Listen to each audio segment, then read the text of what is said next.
Hi everyone, this is Alex, and I'm very excited to participate in this workshop on learning with limited and imperfect data. Learning with limited and imperfect data is a topic that is close to my heart. I believe we can only progress if we solve this challenge adequately. Why? To see this, let's look at what happened in the last 30 years.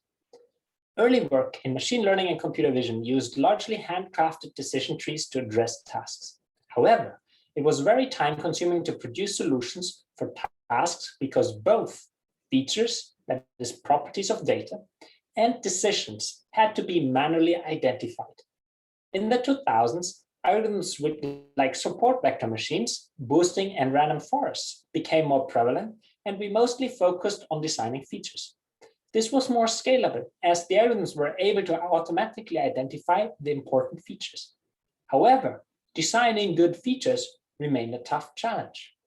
In the 2010s, deep nets came to the forefront, and we focused on encoding inductive biases into deep net architectures. This progress helped to address ever more complex tasks, albeit this progress also increased our desire for data significantly. Indeed, if you look at classification tasks and corresponding data sets, we observe a clear trend. The MNIST digits dataset with 70K samples was an early outlier of a large-scale dataset. Otherwise, progress took a while. From 10K images for Kitec 101 in 2004, via Kitec 256 with 31K images in 2007, CFAR 10 and CFAR 100 data with 60K images in 2009, SVHN with 600K images in 2011, to ImageNet in 2012 with 1.4 million images. A similar trend can be observed in other computer vision areas. For instance, for object detection or semantic segmentation, we started off with 35 images in the pre-2000 San Francisco image database. I actually couldn't figure out who introduced it. Ping me if you know it, as I'd be very curious. Few people may still recall the SORB image database. It was distributed via CD-ROM and contained 250 images. I encourage you to check out the 1999 publication by Collins and others, which is an interesting read. Available label data gradually increased since then. For instance, the Label Me dataset had 4K images, Pascal VOC had 10K, and Coco had 250K. I know that there are many more datasets around, and I apologize for not including everyone's data onto those slides. But the trend is essentially the same. Using this data, we made significant progress in computer vision. But if we think outside the box and beyond our own nose, how much impact did we have? We are essentially asking others to collect and label large amounts of data. This indeed helped to create and fuel an entire industry, the click workers. But I'm sure you aren't surprised to hear that those click workers are barely able to make ends meet. Hence, I'm not sure that we should be proud of this development. But how else can particularly smaller fields, which are less well-funded, make progress? Indeed, I don't know how often I participated in discussions where researchers outlined tasks that could be solved reasonably well with current computer vision technology, if only annotated data was available. I recall plenty of discussions among members of the AI Farms AI Institute, for instance, which was recently funded by NSF. So one of the big challenges that we as a community must really fix now. How can we help those communities succeed with less available data? Unfortunately, I don't have a solution at this point, but I'm happy to offer 3 ways which I think have the potential to address this issue. First, the use of simulators. An open question here: to what extent are those simulators useful, and can they really scale? Second, the use of surrogate tasks. An open question for those: how to channel information from one task to another. And third, better algorithms and data augmentation. An open question here: can data augmentation be automated across tasks? I now briefly highlight some of the works in these directions that we are looking into. And by we, I mean a very talented group of PhD, master, and bachelor students that I'm working with here at the University of Illinois. Let me start by talking about the use of simulators. There has been a lot of impressive work in the past on this, which I have to unfortunately skip in the interest of time, and I apologize for this. I mostly focus on using simulators for 3D tasks, which is work led by Yuanting and Jiao. They'll present this work in detail as an oral at CVPR 2021. For 3D shape reconstruction, given as input an image or a sequence of frames, we want to predict the 3D shape of the object that appears in the image or the frames. This is an important research problem for 3D understanding and has applications in augmented reality, gaming, and 3D object recognition. However, annotating this form of 3D data is very expensive, as you can imagine. So can simulators come to the rescue? To study this, we create a 3D video dataset capturing diverse and dynamic shapes. We refer to this dataset as Salesforce 3D, as it extends our earlier semantic, A-model, instance, level, video object segmentation data. As a simulator, we use the game GTA 5, which offers good visual quality. There are also plenty of scenarios in this game, and different weather and lighting conditions too. Importantly, by placing hooks inside the graphics pipeline, we can get ground truth annotations. For example, for this video clip showing two men getting out of a car, we can obtain the mesh data shown in this video. We collect consistent annotations across frames, that is, objects are also tracked. In addition, we can also get labels for the semantic classes of each object. In preliminary results, we tested a Salesforce 3D trained model, which only looked at the person class on a real video from the Davis dataset. We find that the predicted shapes are reasonable, even though the model is trained on synthetic data. I'll refer you to the paper for a quantitative analysis. I believe better results can be obtained, which is something that we're currently looking into. Summarizing this part, I think simulators are a possible solution, but as also mentioned before, we haven't demonstrated yet that simulators indeed offer better scalability. Instead of using simulators, which we just discussed, how about surrogate tasks for which labels are easier to obtain? Let's stay with 3D tasks for now. Imagine we want to assign a semantic label to every point in a 3D point cloud.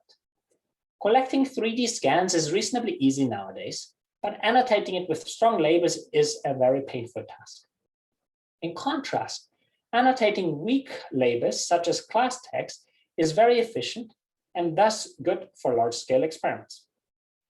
We, and that's joined with Jason and collaborators at Facebook, wanted to study how to train 3D recognition models using class text. Jason and collaborators will also present those results at CVPR 2021. Our weakly-supervised point recognition framework takes a point cloud as input and jointly addresses 3 tasks: segmentation, proposal generation, and detection. Why is it important to couple all these tasks? First, directly training a network for detection with weak labels is hard, as there are no ground truth bounding boxes. Therefore, integrating semantic segmentation as a surrogate task can provide point-level predictions to form a bottom-up solution. Second, these tasks are mutually beneficial. Intuitively, detection results can be used to refine segmentation, for instance, by benefiting from smoothness. In addition, a multitask setting enables better representation learning. To achieve this, our weakly supervised point recognition framework processes the point cloud via a classical backbone to extract geometric features. A segmentation head highlighted in light green then aims to extract a segmentation by using pseudo-labels. Given a segmentation candidate, we then use a newly designed geometric selective search, which I describe on the next slide, and it extracts 3D bounding box proposals. This is essentially a surrogate task which channels information from the segmentation into the detection. The detection head, highlighted in light blue, classifies these proposals then by incorporating geometric features. To train this weakly supervised point recognition framework under weak supervision, we leverage multiple instance learning and self-training. In addition, we employ consistency losses across tasks and across transformations, which is our form of data augmentation here. Please see the paper for more details. As mentioned before, one key component in our framework is a proposal generation module for 3D bounding box candidates. We call it Geometric Selective Search, or GSS for short.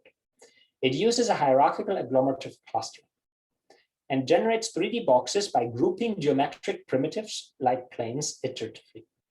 It helps to channel semantic segmentation information into object detection. This module is entirely unsupervised, and we hope it aids many weakly supervised 3D or embodied tasks.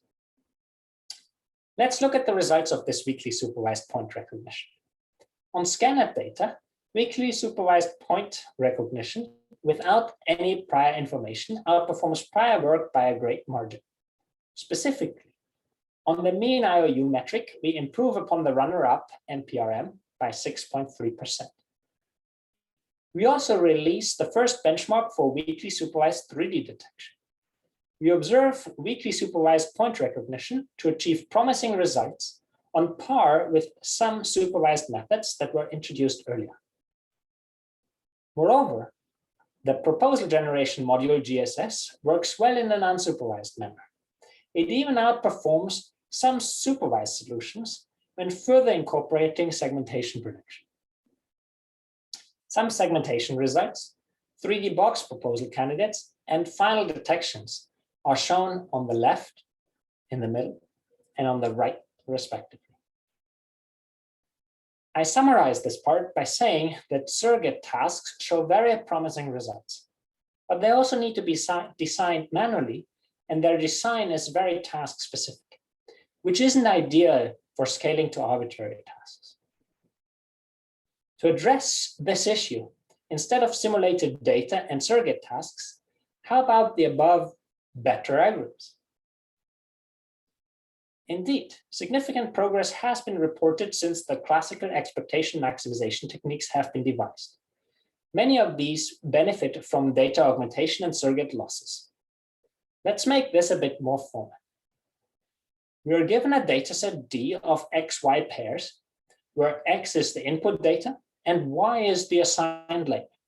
Consider as input data the 4 orange crosses and circles shown in the image on the right, where circles denote positive samples, Y equals 1, and crosses denote negative samples, Y equals 0. We are also given a dataset U of unlabeled data X. These are all the diamond-shaped points in the image on the left. Ignore their color for now. The goal is to find the parameters theta of a model F, which operates on X and provides a classification output. To search for the parameters theta, we typically optimize an empirical surrogate loss. This loss compares the ground truth label Y of every sample to the classifier output. A classical example is the cross-entropy loss. To include the unlabeled data, we commonly construct a surrogate loss LU, which computes a pseudo-label from the data point U and compares this pseudo-label to the classifier output. Many variants to compute this pseudo-label exist. A classical algorithm, similar to expectation maximization, chooses the pseudo-label tilde Y as the model's current prediction. Here, P theta is essentially a softmaxed version of the model output F theta. But other techniques, like exponential moving averages, have also been studied. More recently, techniques like virtual adversarial training, mix-match, unsupervised data augmentation, remix-match, fix-match, and others all study different types of unsupervised losses. Common among those algorithms is the use of a loss like the one shown on this slide. Importantly, there is one value lambda that controls the trade-off between the supervised data and the unsupervised data. But not all unlabeled data are equal. Why should we just use a single lambda?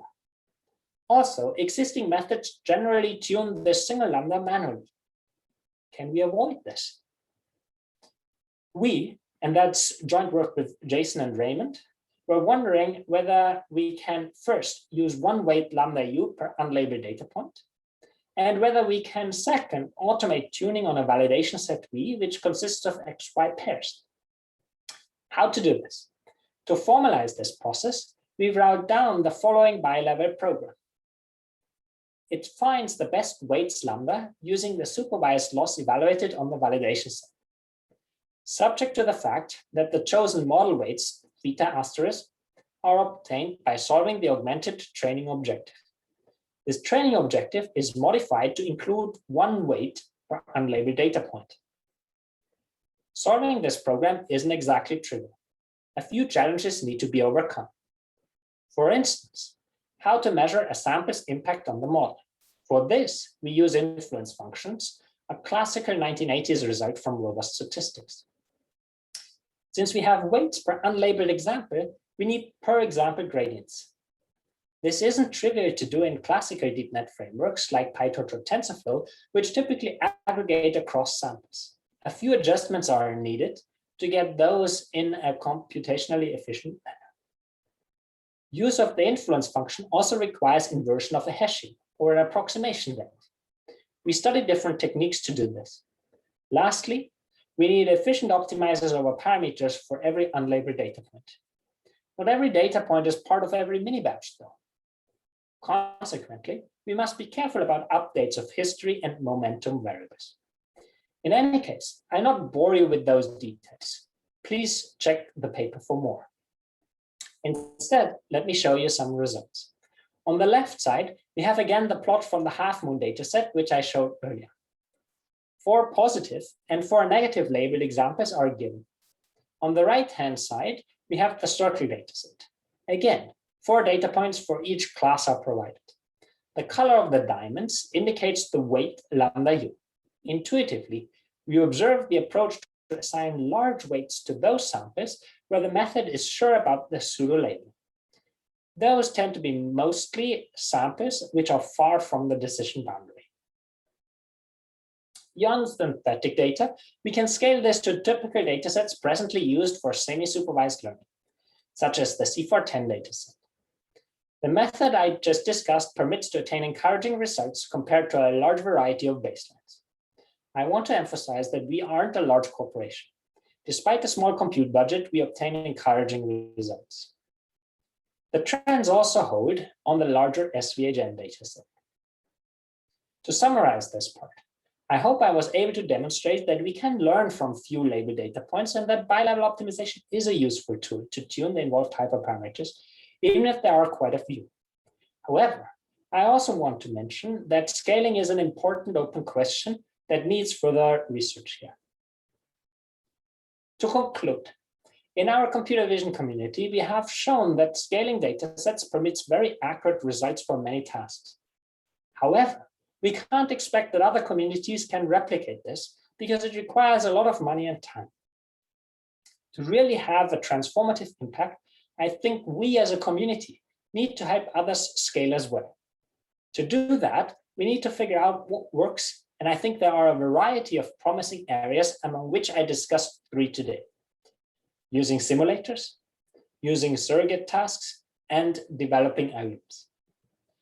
I don't think we are anywhere close to having a solution which scales, but I think we are making progress. This has also been shown by other speakers at this workshop on learning with limited and imperfect data. Please check out their work too. With that, I thank my funding sources and all the collaborators, as well as you for listening. Feel free to reach out with any questions that you may have, which I'm excited to answer. Thank you.